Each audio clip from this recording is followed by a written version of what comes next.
Friends, আবার এসে গেছি তোমাদের সঙ্গে একটা নতুন রেসিপি শেয়ার করার জন্য। আজ তোমাদের সঙ্গে শেয়ার করব ওলের সবজি কি করে বানাতে হয়। চলো তোমাদের দেখাচ্ছি। কড়াইতে তেল গরম করে নিয়েছি, আর ওলগুলো ডুমো ডুমো করে আমি সেদ্ধ করে রেখেছি। চলো সেটাও তোমাদের দেখাচ্ছি। এই দেখো, ওলগুলো আমার ডুমো ডুমো করে সেদ্ধ করে রাখা। তো এখন আমি কড়াইতে মশলাটা দিয়ে নেবো। কী মশলা দিচ্ছি সেটাও তোমাদের বলবো। তো দেখো, এর মধ্যে আমি দিয়ে দিয়েছি পেঁয়াজ, আদা, রসুন সব একসঙ্গে পেস্ট করে নিয়েছি।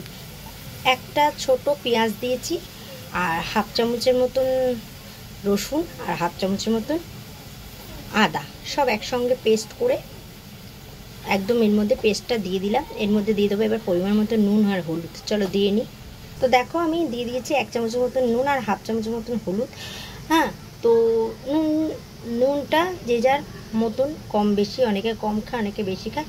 তো আমরা কম খাই বলে আমি কমই দিই সবসময়, সবজিতে লাগলে দিয়ে খাওয়া যাবে। তো যাই হোক, এটাকে কষাতে দিচ্ছি। আর একটু চলো, আর এক মশলা দেবো, জিরের গুঁড়ো, ধনের গুঁড়ো, লঙ্কা। চলো সেটাও দিচ্ছি, দিয়ে তোমাদের দেখাচ্ছি।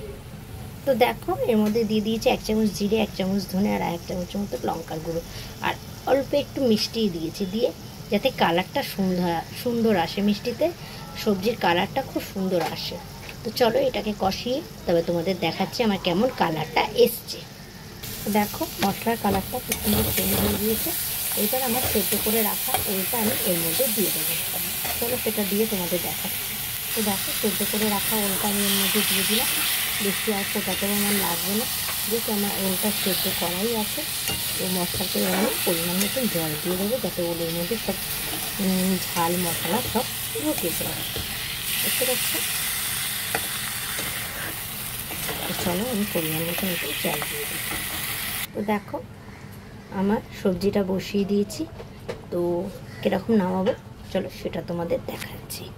আমার সবজি প্রায় হয়ে গেছে, এবার ফুটলেই আমি নামিয়ে দেবো। কতটা ঝোল রাখবো, কতটা শোকাবো, সবটুকু তোমাদের সঙ্গে শেয়ার করবো। পুরো ভিডিওটা দেখো, স্কিপ না করে। তো দেখো, আমার কচুর সবজি, এই ওলের সবজি একদম রেডি। দেখো কি সুন্দর কালার এসছে। চলো, আজকে আমার এই রেসিপিটা ভালো লাগলে অবশ্যই একটা লাইক, কমেন্ট, শেয়ার, সাবস্ক্রাইব করতে একদম ভুলো না। আজকের জন্য টাটা।